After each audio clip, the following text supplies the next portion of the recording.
Ladies and gentlemen, in this episode of iTalk Movies, we're getting up close and personal with the writer and director and star of Rogue Warrior Robot Fighter. Next.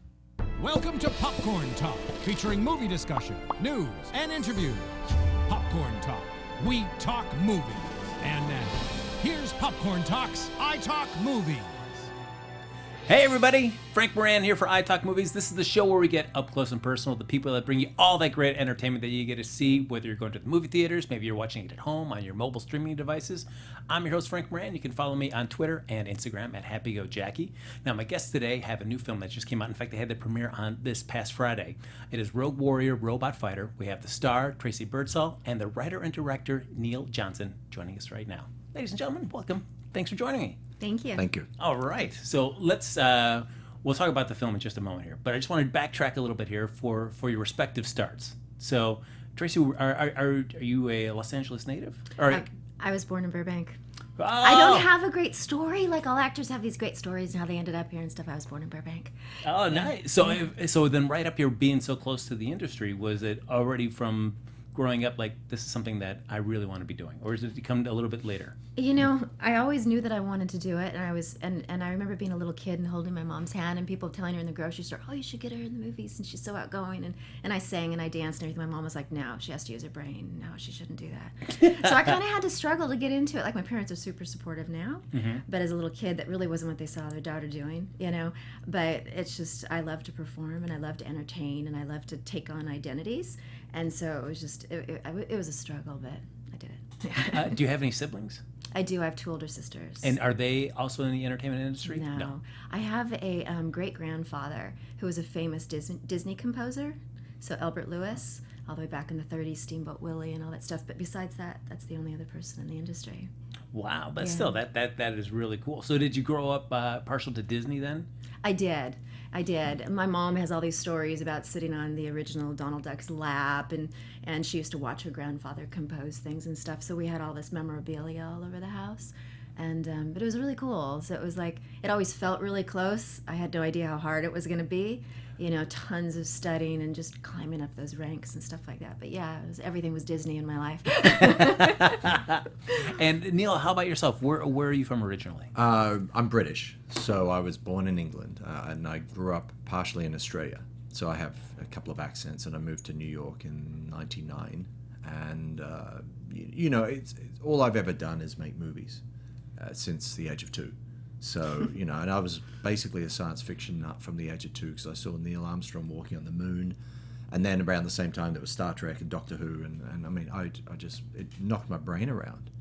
So when something like Star Wars comes along, since you'd already been kind of exposed to the moon landing, Doctor Who, Star Trek, did Star Wars have a huge impact on you? Or is it like, oh, this was a really cool addition to stuff I already was passionate about? Well, at the age of 6, I read The Time Machine. And then I mean, that's an adult book for a young person. And then I followed that up with War of the Worlds, which was a little harder to read.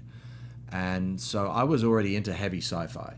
And before Star Wars, obviously, there was like Silent Running, Logan's Run. 2001 I hadn't seen because it was kind of before my time. And just Star Trek. So Star Wars came out. It just fell in naturally for me. But I think Star Wars showed me that you could actually make a movie and that somebody was behind the film and somebody wrote it. I mean, I was writing stories before I saw Star Wars and books, and I wrote my first novel at the age of 10. So, it's something you just become. And as I said, then Star Wars came out and it's like, okay, this is how it's done. And I learned everything on how to make that movie. From there, I just, realized that you've just got to find your own path. And I would love to remake Star Wars over and over again because nothing would make me happier. But I'm for me, it's all about real science, and that's what really gets me excited. But just when I have a day off, I watch Star Wars. Well, certainly when you look at Star Trek, I think when it works best, especially in science fiction, is when you can take present day problems, but then use a futuristic take on them to really kind of explore these issues that sometimes you can't fully explore, especially given the time period that they were telling these stories. You couldn't fully explore if you're trying to tell a present day story. Yeah. Yeah, and that's, you know, it's like with yourself as well. You were brought up on Star Trek pretty heavily, weren't you, Tracy? My dad was a Star Trek junkie. So I always tell the story that we'd sit there and eat Rocky Road ice cream after we'd all go to bed, and we'd sneak back up and he'd let us join him and watch Star Trek over and over and over again, yeah. So when the series is canceled, then it comes back for the motion picture. Was your dad's like, all right, everybody, let's go. We're going to the movie theater. We're checking out Star Trek the motion picture. You know, not really. I think by that point we were already kind of, you know, doing things on our own, you know. So he's a big junkie of watching science fiction still. But, you know, we were already off watching it with our friends and stuff by then. But we'd come back and we'd chat about it, you know, yeah. How did he enjoy Star Trek the motion picture? Because even as much of a Star Trek fan as I am, that's still... Whew, it's not exactly the... Yeah, it was a tough one, wasn't it? It was a tough one, yeah. It was a tough one. I mean, you know, as Robert Wise directed it, and, you know, that's he should have done a more interesting job. And I think, you know what I think the problem with Star Trek motion picture was? It's kind of like the curse of digital. Because once digital comes out, you know, everybody can do a digital movie. Everything's green screen. Let's do all this fake stuff. And, you know, it kind of gets dated. And Star Trek the motion picture is the same thing. Oh, we got to do sci-fi. Let's do all the visual effects. You know, we know now how to do good visual effects because of Star Wars. So they were just kind of riffing on that whole visual effects thing. I think too, like when it came out to the motion picture, like when we were kids, science fiction was thinking so far in the future, you know, and there were things that we could kind of imagine, you know, it's taking Inspector Gadget to a whole new level, you know. So and I think that with the new Star Trek movie, when it came to the motion picture, that it wasn't that unbelievable and it wasn't that creative to me. Like, I like to think of, oh, what could be, but it has to be believable. It has to almost be science. Like, if you look at a lot of things we have now, like I have my iWatch on, you know, and those were things that were in old science fiction things, like, oh my God, that'd be so cool. Yeah. You know, it's like, but we didn't look at a lot of the things, you know, I don't know. It's just, it has to be one of those things that challenges your mind, makes you think outside the box, makes you think, oh, in the future, this could be possible. See, it was like, but see, when Star Trek 2 came out, now that just captured our and that's the thing I like about Star Wars. It's about the adventure and the characters. Yeah. And Star Trek 2 was like, okay, let's get serious now about having some fun and having a real adventure. And you know, the Wrath of Khan was actually seminal for me. I loved that. And that's my favorite. I loved that. It gives me goosebumps. Like I say, I get goosebumps even talking about it. That for me is like, it's so easily quotable. There's just so many great moments and so many great lines of dialogue in that film. And just given certainly in a sense where they had a much more limited budget to work with. Yeah. I mean, after the first one didn't do so well, and just to see what they were able to achieve when you just are kind of confined in a smaller box, and what you have to come up and just be really ingenious in the way that you can kind of maximize what you've got to tell the story that you want to tell. And the characters were so rich. Yes. To me, I love watching a film. It's all about the characters. To me, I have to get lost in that story, and I just thought that was. Oh, and you were friends with Ricardo Montalban as well. I worked with him. Yeah, so Get Out of Town. I did. Oh, that's awesome. On, what was it? Hearts Are Wild. Yeah, in Las Vegas. It was a TV series. Wow. Yeah. So how was Ricardo? He's amazing. He seems like just like a classic gentleman. He's just such a nice guy, and he was dealing with some health issues at the time, you know, because it was in his later years. But it was fascinating how he dealt with them and how he just took everything like a man. And there's this scene where he's walking up the front stairs to the casino, and he literally had to do like one step and then the other foot had to come up. But they didn't show that in the film because they did it one way and then the other. So when you see him going up the stairs, a lot of it's from here up. And he just dealt with it. He didn't complain. And he was so polite. And I've worked with a lot of great people, and I love that about them. I love seeing what they're like. It's like, oh, what would it be like to be you? You know? It's like, so when you are, you decided like, all right, I really want to make a go at this. And are your parents initially like, oh boy, I don't know, Tracy, are you sure you should be doing this? This is a terrible thing to say here, but I actually had to sign my parents' names to my union paperwork when I was 15 because my first union job was a Sunkist soda commercial. Everybody's got to start somewhere. And those ran for 10 years. And I just remember, like, I had to go down to the union office, and I didn't think that they were going to be supportive of it. And so I did. And I wasn't that kid. You know, I was a really honest kid, you know. And then your parents turned on the television. And my parents turned on the television, and that's how they found out. Wow. Awesome that you were able to keep that under wraps for that long. Yeah. Until the Sunkist the commercial came on. That's our daughter. I mean, they were really supportive. I did a lot of musical theater, and I did a lot of things with school, and I took a lot of classes and studied and stuff. But that was the point, and they're like, oh, this is the direction she's going in, you know. And then it was kind of, you know, full steam ahead. Yeah. Wow. Were you with them when they first saw that commercial? Or is it just no, like but I was in the house. Tracy? Tracy Lee. Oh, is how it went. Tracy Lee. We just saw this, and there's no DVR or anything like that, so they can't just like rewind it instantly. No, It's and like, the worst thing was like every commercial that came on, that anybody looked anything like me. Did you do this one too? Did you? And I was like, no. You know, it's like, I would have told you. You know? Yeah. But, So when you decided just to stay here in Los Angeles, at any time in terms of pursuing acting, you ever think like, hey, maybe I want to go try New York for a little while and just see what it's like on the other side of the coast? oh yeah, I lived in New York for a while. I really? used to work on a soap called Loving, and then I worked in Chicago for a while. I lived in Alaska and did some stuff out there. I've kind of hopped around. I lived in the East Bay for a little while. I moved out there for a project for the remake of Streets of San Francisco, and then the director got sick, and as everybody knows, he eventually died, and the project crumbled. But I always come back to LA. You know, I mean, this is kind of where my peeps are. This is kind of home for me. Yeah. So Loving, of course, that was one of the soaps there, where it was right before All My Children. Yeah. Wasn't it? Yes. Yeah. So I mean, certainly, I feel like going through any actor that has gone through working on a soap opera. I mean, I feel like they've really got a chance to really hone their craft, because just the demands that are placed on an actor, just the amount of dialogue that you have to be able to deliver. Tough, isn't it? Well, what's funny is you get your script the night before, and they show up to your dressing room, and you get makeup, and that's really fun. I mean, because on soaps, I mean, they pamper you like crazy. They're doing your arms and legs. They're doing everything, right? And then right before you go out on set, of course, the papers come under the door. And it's like, oh, this has all been changed, you know. But I'm really good with dialogue, like I really am. So it wasn't that bad. But what I like about doing these, you know, deep characters in film is I like delving really deep into a character. And with soap, you've created your character. They only have so much room that they can go, you know, 10 degrees this way, 20 degrees that way.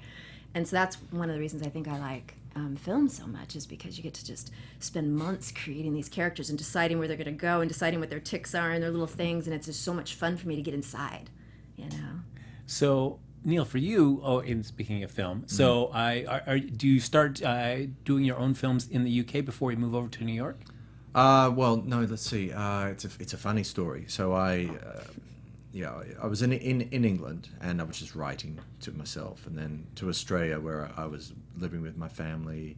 My father decided to build a boat in the back garden, Which is kind of funny, because my dad built a boat in our backyard too. When we met, we told each other that story. It's like, no. Yeah. But my dad finished his. Yeah.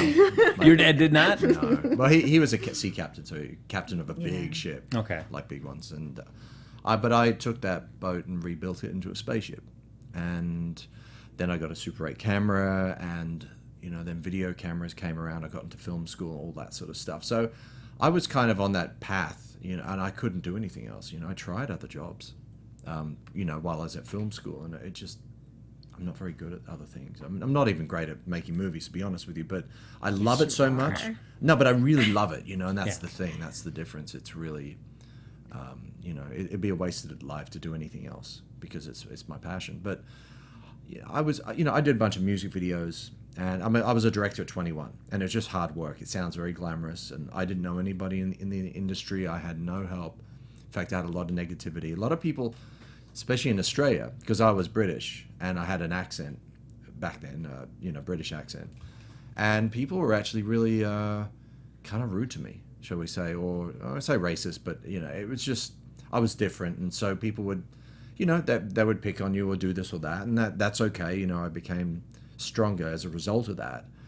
But, you know, when you're put into these moments of adversity, you find your passion and you just gravitate towards that. So I would build a spaceship, then I'd escape on a journey, and I'd go on an adventure somewhere. And this is all pre-Star Wars, but it would like Star Wars adventures. And then Star Wars came out, and I saw it kind of changed the journeys, but it was always about time travel and going to outer space and having a little spaceship. So that was my whole life. And I was only happy in that world. And when I got back to the reality of growing up in Australia in a kind of a rough area, it wasn't fun, you know. So you have to have something, and that's, you know, even now I'm just happy. And then, you know, made first feature film, you know, second feature film. People in Australia were not very supportive of me, shall we say, and that's okay, because I was doing commercial stuff and not cultural stuff as they wanted me to do. And then George Lucas came to the Screen Producers Association. I just done my first feature film, and I did it all digital. And it was the world's first widescreen, anamorphic, digital feature film ever made with visual effects. And everyone said, oh, you should have done, you know, this is the late 90s. You should have done 35mm, you're an idiot, blah, blah, blah. And I mean, George Lucas said, you know, he actually mentioned me and mentioned my name and said digital is the future at the Screen Producers Association. And Rick McCallum, who was the producer of episode 1, 2, and 3, wanted to talk, and we just grilled me with questions. And it was like, George is a short guy. But I was so inspired with the fact that, this little guy, who's a really nice guy and very humble and very funny, made Star Wars and made this $2 billion empire. So I was really quite impressed with this fact that, it all came out of here. And it was such an empowering moment. And so from, that moment on, I just said, well, okay, I'm on my own tangent. It's definitely a journey I was meant to walk. And I don't know where it's going to end up, and I've done, I think, 14 feature films. The one thing about me is, I've started without any help. No money, nothing. And everything's getting better and better. And the budgets are getting, I won't say getting bigger, they're just evolving with the film. But the films are getting better. And, eventually I'll make the perfect film. So, I've got the worst reputation as a director in the high-end science fiction film industry, because people think my work's, a little bit funny. But it's only just because of what it is and where you've come from. And as long as you improve. I mean, look at Peter Jackson's first movie. I mean, they're pretty bad. And, I'm just one of those people who just gets better with age, I think, as far as my work. It's a journey. It's a journey. Do you think that you could ever direct the perfect film? Yes. I feel like that... Really, that you feel like there would not be that, saying that there is zero, that there's nothing that there's not the way you exactly want it. I feel like it's an impossible goal to achieve. Well, you see, it's funny. I think about this day and night, and I go through this because I'm a big Stanley Kubrick fan and a David Lynch fan, and for me, the perfect film could be Eraserhead, but for David Lynch, it's not perfect. Star Wars, you could say it could be a perfect film, but George Lucas was so unhappy with that movie, and I get it, and. One of my best loved movies I'm very unhappy with as well. I wish I was rushed, and it's always the case. You always rush and you always want to improve. And You weren't rushed with Rogue Warrior though.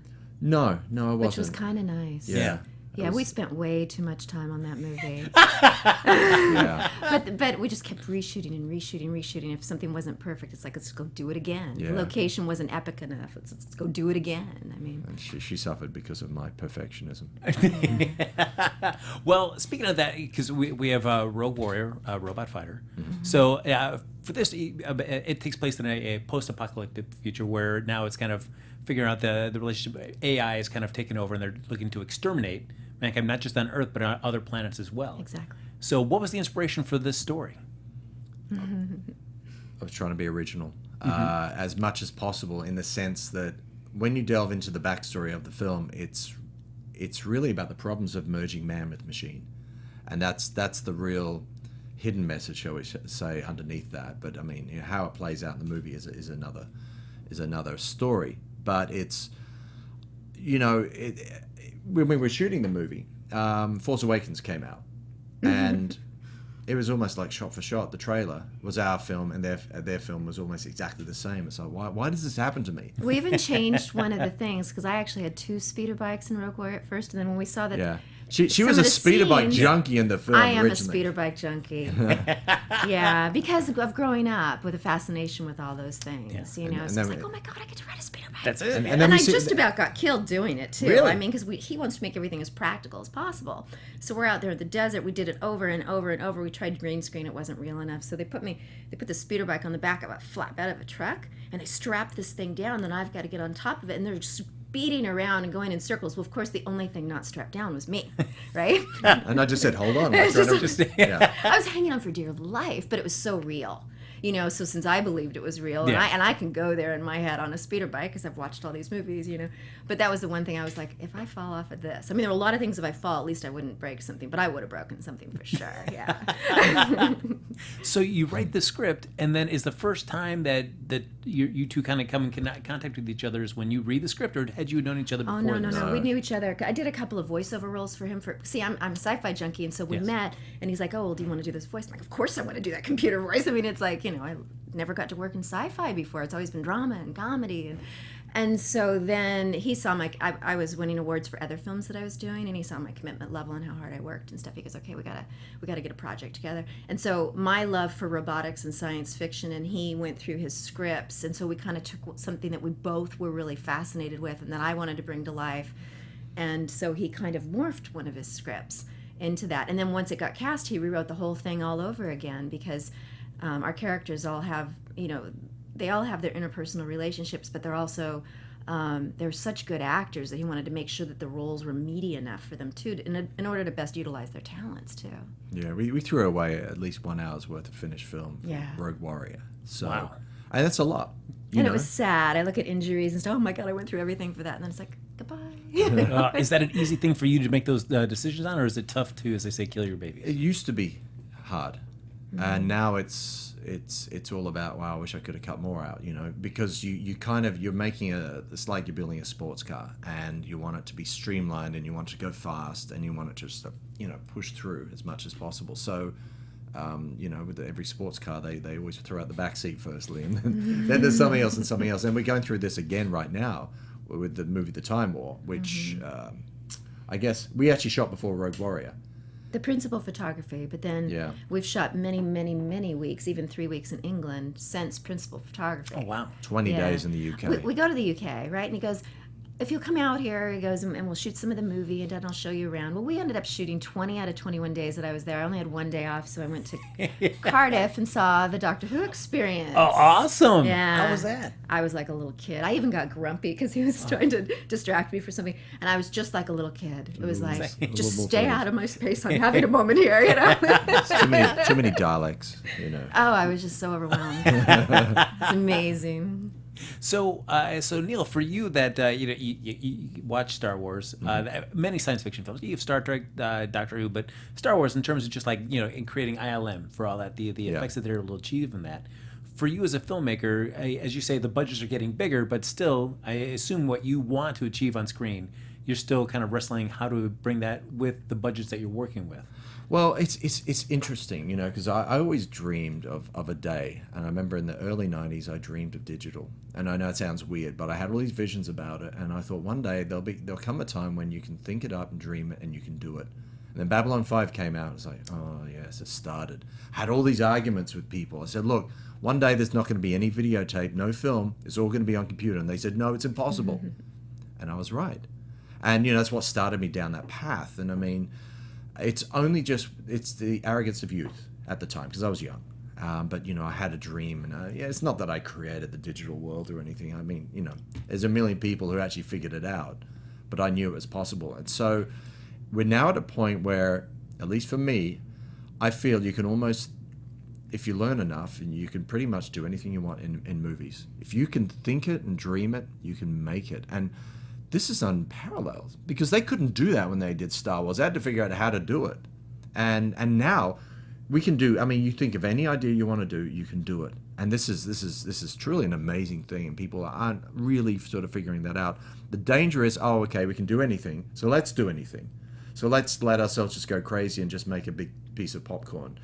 And that's nice, but you forget that what the audiences now want to see is not this glitz and glamour and these beautiful effects and everything else. They want to see humans reacting to other humans in strange situations. And that's what we love. That's why The Revenant was such an amazing movie. Oh, I love The Revenant. And that's why we love great actors, because they bring to life something special. And it's not about somebody just representing, the visual effect and reacting to it. That's terrible. And then I think that's probably why Wonder Woman has done so well. It just came out this week. It's because and they're not reacting to the visual effects. Right. People are reacting to the character of Wonder Woman and how good she is and how interesting and how, and that's why we try to do with Rogue Warrior. It's you've seen the film. So, we do have visual effects in the movie, but it's not about that. It's about the character Sienna's journey. And it's about what she goes through and how messed up she is by the end of the film and why. And, where that leads you to and what that teaches you about yourself. And that's what I'm more interested in, is the human condition and what technology tells us about ourselves. And we're in a golden age and we don't know it. And that's my thing too. It's like, for me, when I'm working with people, I don't want to work with actors that are acting. I want to work with people who are creating and living it. And so I have a trick question when we're talking to people and we're thinking of hiring them. And they'll hear this and they'll forget it, but you're talking to an actor and you say, if you couldn't be an actor, what would you be doing? Well, I'd be doing, and I have my degree. And no, wrong answer.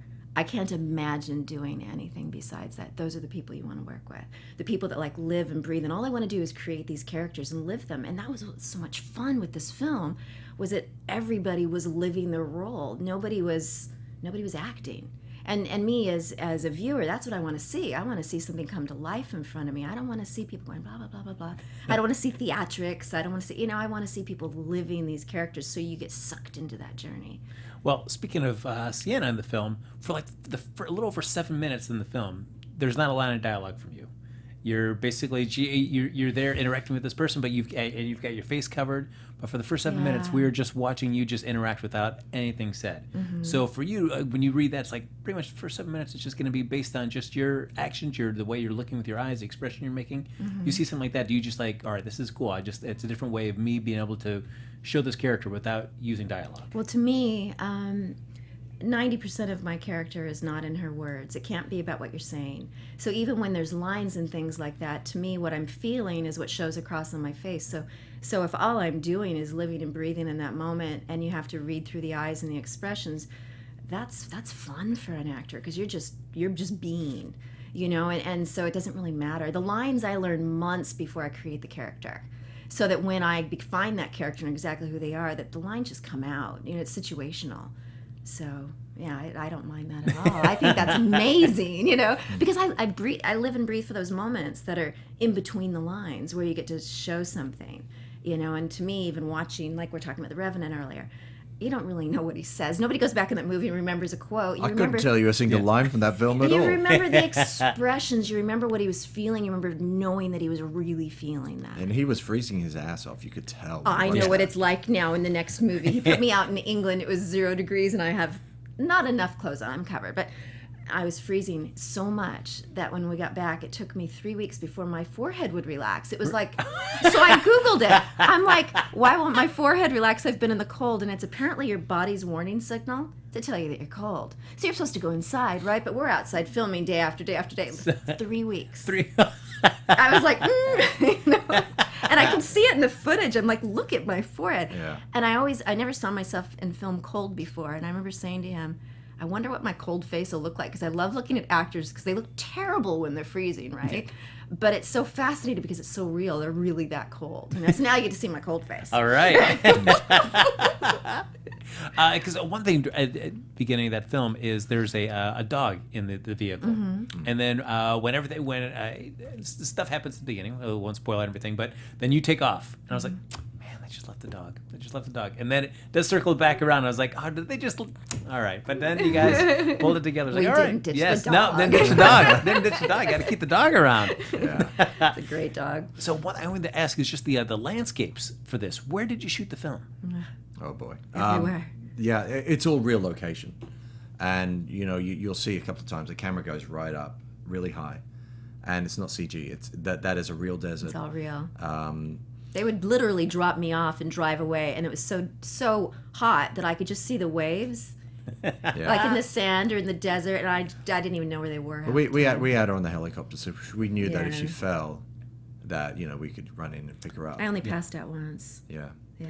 So were these all? It was all helicopter shots for those, or did you use drones at all as well too? Both. Okay. We had a slight accident with the helicopter. I had a slight accident with a lot of things. In Crashed the a lot beginning. of drones. A lot went wrong because we're dealing with the elements. You've got sandstorms and you've got all this stuff going on, and you can't control that. Yeah, like back to your question though, we shot in Salton Sea, Yuma, Arizona. Mm-hmm. We shot in Toronto Pinnacles. Toronto Pinnacles, which is where they shot Star Trek 5. Yes. Oh wow! Oh, very cool. And Tatooine is Yuma, Arizona. Yeah, so Really?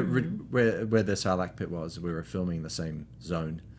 Pretty cool, right? That is very cool. Yes. I was inspired, I have to tell you. Do they have anything up there about that this is where the Sarlacc pit is? Nobody No, we just know it's there. Oh, wow. I mean, the Sarlacc's probably buried somewhere in there, but just these sort of places, and it's not about trying to copy. It's just that they're great locations because they look good. But we found new places, and there's places that aren't on the map. I mean, literally, you just get in the truck, and you drive off road for an hour with the trucks, and we just have a team of people. We kept driving we did a location survey first, into the middle of nowhere. And that's why when the camera goes that high, There's nothing around. there is nothing around. Wow. And it's Yeah. the no man's land of California mostly. And a little bit in Australia. Bribey Island, Bribey Island in Australia, yeah. Melbourne, Brisbane. Yeah, just wherever we could find that looked like another planet. And I mean, because we wanted to create some sort of sense of, of being off-world. So it was real. And when you saw there was a point with this big sandstorm near the end of the film, that was a real sandstorm. And I did destroy a drone in that sandstorm, but I got the footage. And Wow. I could hardly even walk in it. My ears, my eyes, everything was full of sand. He's Yeah. like, just walk that way. I just walk. And then But it's good for the character. Yeah. You know, it's like those are really the challenges that character's going through. I'm like, okay. And then we had the parachute stuff at the end. She parachutes out of the spaceship. We had a real parachute thingy set up, which was, it's real, but you can see it's real. Yeah. But doing some of that footage or some of the pickup shots for that, it was early days of drones, and I was flying a drone, and the wind caught it, and it got caught in the branch of a tree or something, and it just went straight into the Malibu Mountains, straight down. I said, "Oh, okay, I'll get it." And this is Tracy came out for that day as well, so because we were just shooting aerials that day, or was it just I don't something? remember, Anyway, yeah. so I ran out after the drone and realized it had landed in a. Well, at first I heard footprints. Like I could hear like a big cat or something. And I'm like yelling to him. I'm like, I hear something out there in the bushes. What is it, right? Because we've got everything from bobcats and mountain lions and everything out there. So anyway, apparently he was in I was in a bobcat nest. a nest. And You got a picture of it. actually, I got 3. But see, the thing was getting in there because the drone was still running. I could hear it, and I leapt into the thing. You forget because the drone's sitting there. It's gonna, Yeah. So I ran in there and I cut myself to shreds. I mean, there's blood all over my legs because I didn't dress properly for the occasion. Of course not. And then I saw the bobcat covered in blood, and I was just dripping with blood. And he was staring at me, and he It's was. like, Oh. And I just got out really quick. Yeah. But I got photos of everything, so I just kept documenting the whole thing. That's incredible. what are you gonna do? Yeah. 'Cause I it's- wouldn't- It's like he had me climbing this mountain in this new movie, and we're out there, and he's, I could hardly get up the mountain. I'm like scaling on all fours, I mean, it's snow and everything else, and there's bear poo everywhere, right?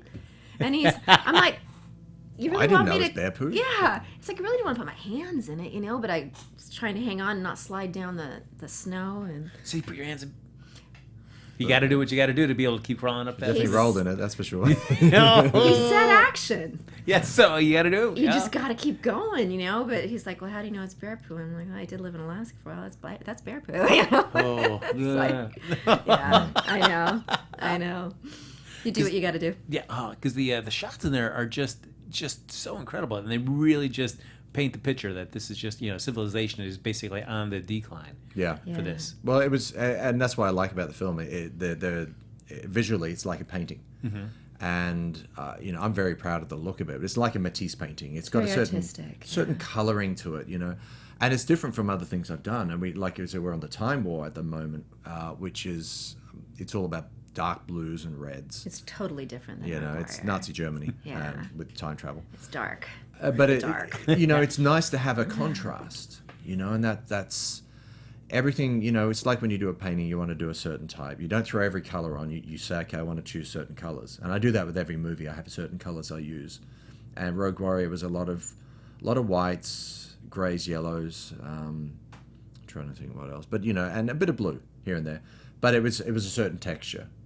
And that's kind of how we sort of created the world, shall we say? It's all about colorization, and with Time War, oh my god, it's Reds so and exciting. blues and Yeah, it's very dark. stark and dark. Very evil film. It's the only movie I've ever had to. The Time War is the only movie I've ever had to go to the emergency room over because I thought I was going to stroke out because I couldn't get my blood pressure down, and I'd been doing these one scenes, and they were just so dark and twisted, and my mind hasn't dealt with those things before. One morning I woke up and I thought, I'm not going to die. I picked up the phone, called 911. Wow. Yeah. Me and my stormtrooper jammies on the way to the hospital to get checked out. Well, one thing, speaking of Sienna, one thing I do like is that Sienna does not like to wear jackets for very long. If she has to carry a jacket, more Yeah. often than not, it's just going to get thrown to the side. I'm like, I'll pick it up later. I'm not going to be bothered to be carrying this right You now. saw that. Yes. It's the end of the world. She's frustrated. You saw what she went through. Yeah. It's like everything's a bother to her.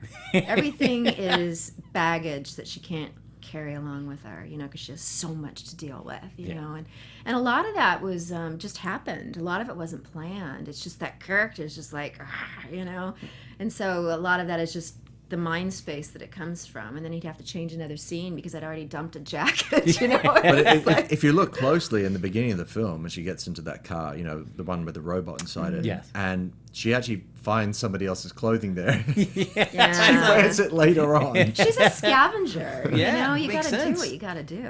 Yeah. And the clothing matches the dog too, if you look closely, because the dog's black and white, and so yes. is the little corset thing that she finds later. So Yeah. it's again, it's a theme, you know, And it that was black all and white. planned. The nails were black and white, and then as things start to get a little more mushed up, and she's taking on some of these different characteristics, everything goes to silvers and grays and blacks. And by the end of the film, you know, she's dressed completely different and much more, because she's a new person. She has a new identity. Yeah. But it's interesting because a lot of that came from, I think, with like some of the color coding and stuff, because I color coded her character when I studied her because of what she knew and what she'd, you know, either absorbed or become. And so I had to like separate it out. Okay, this, she doesn't know this, and this, she knows that. And I had to like sort it out, and then that kind of morphed into with costuming and nails and all that. It was hard to keep up with.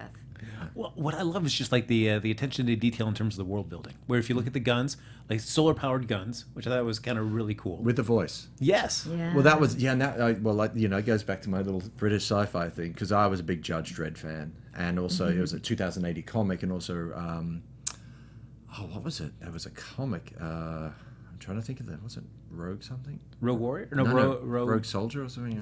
Yeah, where he's... You know the comic Yes. I mean. And it's Rogue Trooper. Yes. I just realized what I've done. I've ripped on something, and I didn't realize that. Because I just love that comic. Sci-fi's like that, though. Everybody rips from everybody. Like, oh, Yeah. what a great Yeah. idea, you know, or you remember something from your Wow. childhood. But see, that was subconscious. But I like the fact that this soldier in this post-apocalyptic wasteland spoke to his weapons. And he had a relationship with them. And I always loved that concept, because even, you know, when I was writing as a kid, I had robot friends. You know, kind of like in Silent Running with the two things that walked around. And so I was always about, you know, if you've got a gun, if you've got a robot there, you should have a relationship with them. Because I have a relationship with my truck. You know, I had to put it to death recently because it blew up. But You go out on your trucks though too. Like he'll be driving around in his truck and he'll start flirting with other trucks. Oh, that would be such a nice truck to have. I'm like, you can't go out on your truck. No. You I gotta don't be step out. loyal. Yes. Yeah. so it's, you know, So I was but, like, oh, I want that one. but that was my thing. You know, I'm always thinking about, how does the gun work? You know, okay, Yeah. yes, okay, if you've got this gun and it's got a power pack, okay, you can blow all your power in one shot. That's how she takes down this big robot thing. Yeah. You know, she basically says, okay, I'm going to pretty much blow the whole power in one quick shot, but it's going to take down a giant robot. And that's kind of how it worked. You know, that's why I had all those modes for the gun, you know, an armor piercing mode or whatever it was. It was there to show people, okay, the gun has a power supply, it will run out, but if she just has one big shot and it's a perfect shot, she will blow up this giant robot.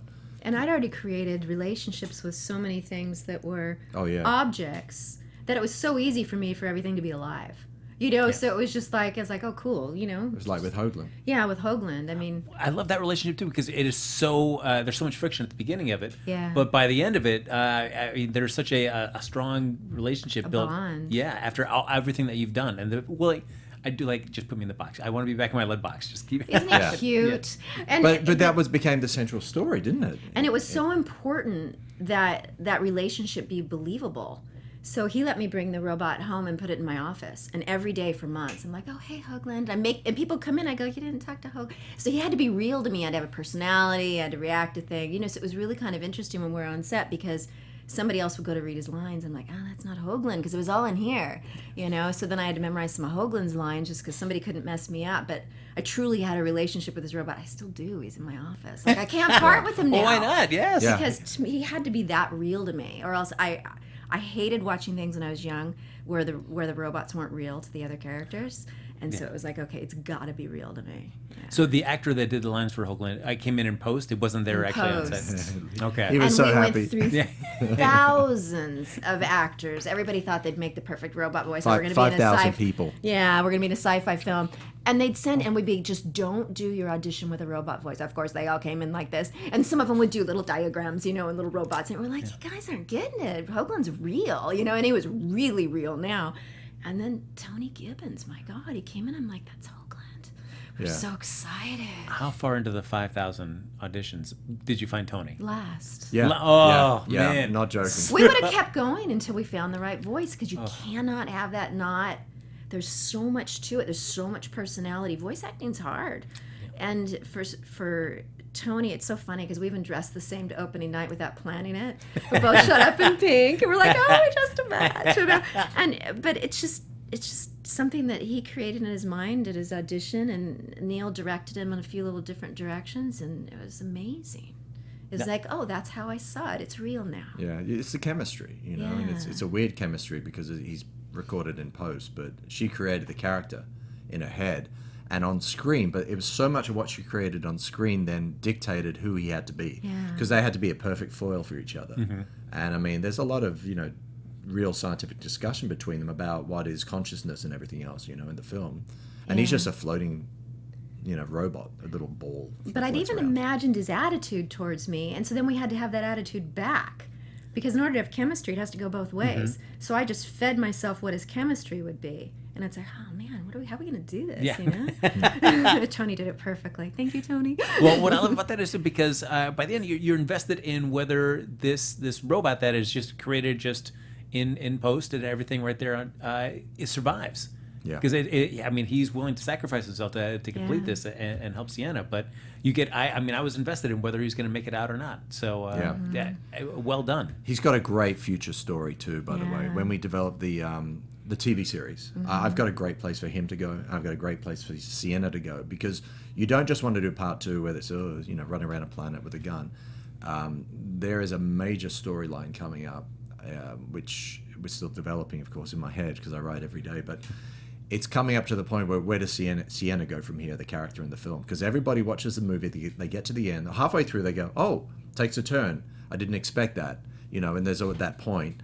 I'd say it's a third of the way through. Yeah, well, no, there is the other turning. There's a couple of turning points, but there's a point where everyone goes, oh, this has become interesting, and then... Well, they say this isn't what I thought I was watching. Did you have that experience? Yes. Yeah, where it kind of takes a turn on you, you're like, whoa, we're going on a journey now. Yeah. It's not just a sci-fi film anymore, How'd they turn this into a drama? Yeah, but then where we take it, as I said, you'll see what happens to Sienna, because now she's this whole new character at the end of the movie, and it's where we take it, and where we take Hoagland. Because it's, I mean, you know... Everybody, when they watch the end of the movie, they're like, I want to see what happens next. Like, and we know where it's going. But it's not what people are expecting, though. Yeah. Well, you don't want to give them what they expect, for sure. No. Yeah. Oh, it's so exciting, though. Yeah. So I mean, of course, you know, the film had a big premiere this past Friday night downtown Los Angeles, as you said, the Independent Theater.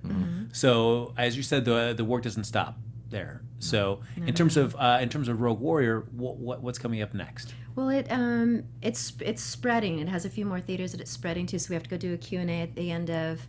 Are we in June? Yeah. At the end of June in Sutter Creek. It's opening up in a theater up there, so we're going to go up and do a Q&A there, and I think that runs for a couple months. And so it's kind of slowly spreading, and then it comes out in a few days, Walmart, June 6th. It has an exclusive for 60 days, which we're the only independent film in there with the big boys. Very nice. So we're very excited. And then August 15th, it goes wide. You can pre-order it on Amazon and I guess also wherever else. Action on Film as well. Oh, yeah. We're opening for Action on Film in Las Vegas on August 17th. Which is a film festival. We've already played Action. We already opened them last time. But it's just... But they asked us to. Yeah, it was really nice of Dale to actually ask us. He's a good guy. You know, to help them, I guess, or help us. I don't know. Helps everybody. And we're doing a big Q&A. Big talk that day. Big talk. Yeah. There's a whole thing on how we really made the movie.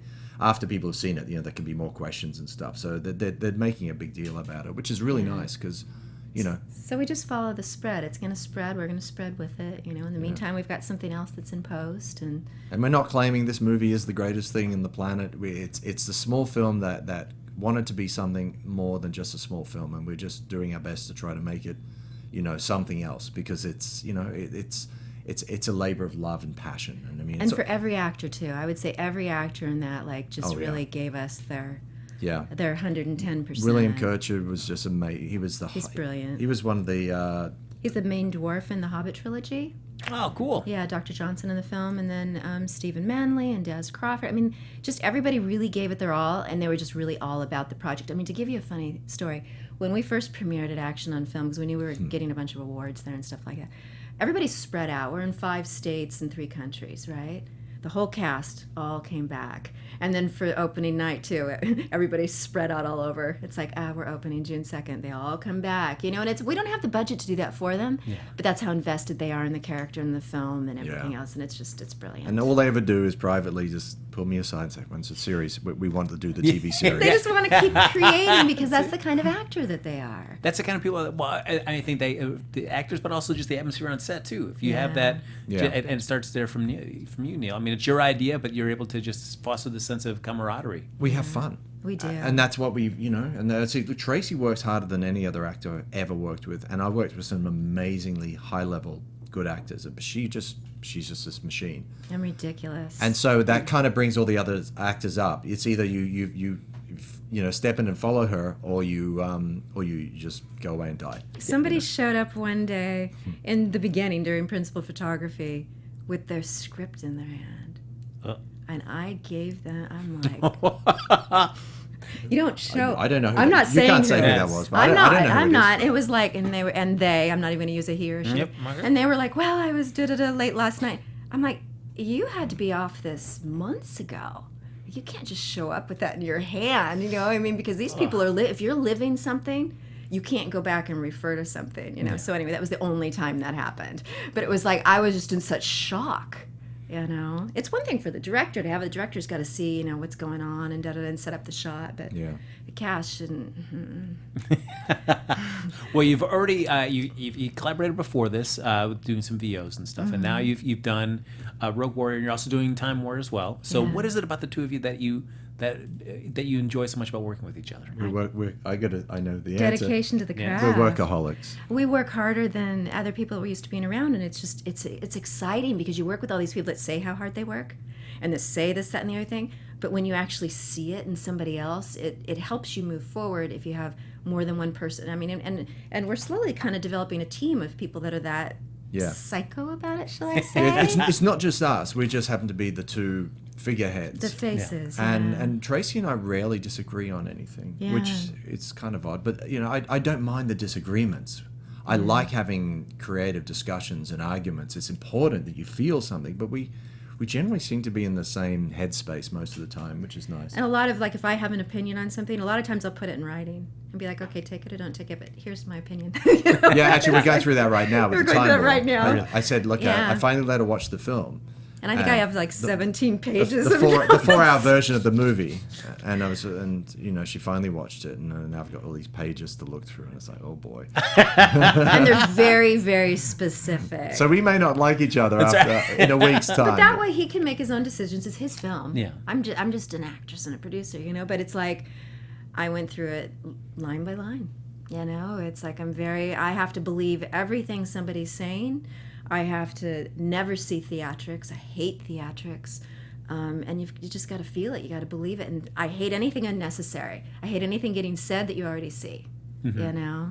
You probably didn't see much of that in Rogue Warrior, did you? No, not at all. No, which is nice. All right. It is nice, isn't it? Yeah, definitely. Yeah. I do like that. And it's one of the things it's one of the things that you mentioned, you realize, yeah, that's true. Mm-hmm. But as you're watching, you're just enjoying it for the experience that it is. But when you look back and you're like, yeah, you're right, that is true. Yeah. And the weird thing was at the screening, because we had like I always liked Daz Crawford's reaction. This was awesome. He was in Marvel Agents of S.H.I.E.L.D. and Blade 2 and James Bond. He's he's a seasoned actor. Now we're talking about the first screening here. Okay. Yeah, the first screening, he was like, he couldn't speak. He was gobsmacked. He was gobsmacked. His jaw was, because all he knew was the script and what happened during that couple of weeks that he was there, but he had no idea that it was going to turn into this big of a. But the weird thing was the second time, both he and William Kircher saw the film, said, "Oh, you changed a few things." I said, "No, I haven't changed a thing.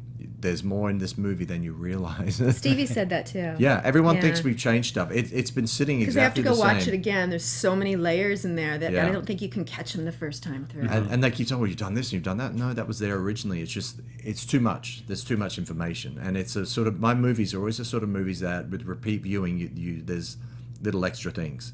And there's always something extra inside it, which I like to do because I like those movies. I'll watch Interstellar 20 times, or Prometheus, or anything. And I like the layers in Prometheus that are hidden. Yeah. Because few people get it. You know, Prometheus is this. It's an amazing movie, but you've got to be a director who's willing to put those layers in. And I could watch a Stanley Kubrick movie maybe 1,000 times, and Eyes Wide Shut is another example. That movie for me gets better every time I watch it. It was so, you know, it was panned by the critics. Clockwork Orange. Yeah, like Clockwork I can watch Orange. that over and over, and I see something new. But didn't you, at some point when you watched it, be like, oh, I wish I would have known that sooner, then that would have made sense to me. But then you wouldn't know the journey. That's true. But now you'd want to go back and watch it knowing what's going to happen. Yes. Because you'll see so much more. You understand, like, you know, where Sienna is at the end of the film. Like, oh, okay, that's going to... I understand some of these things that you're alluding to at the beginning. It's going to reward that, which is nice. You want to see a film that holds up to repeated viewing. Yeah. And there's always new things to discover along the way, which is really cool. I don't know if I agree with you on Prometheus, though, Neil. I mean, I love the film. I still will keep going back to watch it, but it also is beautiful. I know what annoys you about it. Yeah, okay. But see, now this is the thing. Yeah, I get that criticism. But you see, for me, it's just guilty pleasure. Yeah. Once you look past those things, it's like, okay, I know that's a bit weird why the biologist would do that with the creature in front of his face. Yes. But it's still, you know, I get so much pleasure from other things in that movie. It just outshines all of that. I mean, I love Star Wars Episode 2 and 3 heavily, and 1 I like, you know, quite a bit. But I'm Revenge of the Sith. I could watch that maybe 1,000 times and never get sick of it because, you know, I know the faults. But oh my God, the moments when it's glorious and it's just happening, and you know Anakin's burning, and you know, or you know the Emperor's going no. I can't stop watching that moment. It's like I'm just fascinated with that. I remember you kept having me watch all that Emperor stuff before we shut the time war, because I have this one. I play like 20 different versions as time travel, right? And it's really, really complicated because they all have to be different for it to be believable. And he kept making me watch that scene, you know, he's like over and over and over. I'm like trying to get into that mindset. The scene when they're, you know, they're in the opera, which everyone hates that scene. I love it. I love that scene. The way he speaks, the actor is so good. So poetic. You know. But so dark. Have you ever told you so the story twisted. of, you know, Darth Plagueis? And it's just like, oh, I just got to, it's like a great song. You just want to hear that song over and over again and get into it. You know what I mean? You know, everyone's being too critical. Well, it's great acting. Yeah. That's what it is. I mean, he's just living that moment, you know, so you can be critical of that because you feel like you're watching a conversation that's being poetic. But at the same time, that's some of the things that some of us just strive on, you know. Yeah. We don't want to see people act. No, you want to just see people just want to be. Yeah.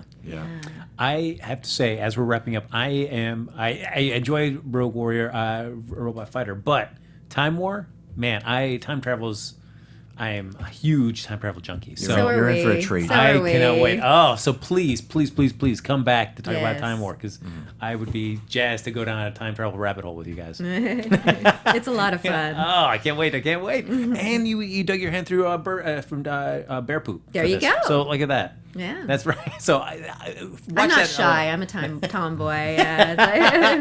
Ladies and gentlemen, my guests have been Tracey Birdsall and director and writer of Rogue Warrior Robot Fighter, Neil Johnson. So you feel free to check it out there. It's going to be going in a few more theaters, eventually going to Walmart there for its 60 days. 60 days. And then opening to other avenues in August 15th. Yes. Oh, yes. So ladies and gentlemen, I've been your host, Frank Moran. You can follow me on Twitter and Instagram. And if you, I'd Happy Go Jackie. And if you want to continue following with you guys, all your updates, whether it be Rogue Warrior, Time War, where's the best place to find you online?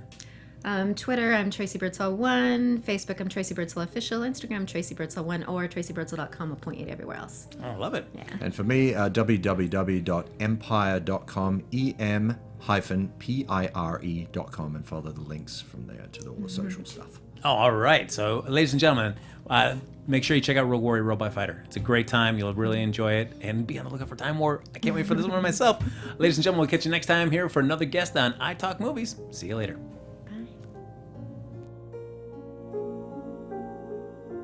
From producers Maria Menounos, Kevin Undergaro, Phil Svitek, and the entire Popcorn Talk Network, we would like to thank you for tuning in. For questions or comments, be sure to visit popcorntalk.com. I'm Sir Richard Wentworth, and this has been a presentation of the Popcorn Talk Network. The views expressed herein are those of the hosts only and do not necessarily reflect the views of the Popcorn Talk Network or its owners or principals.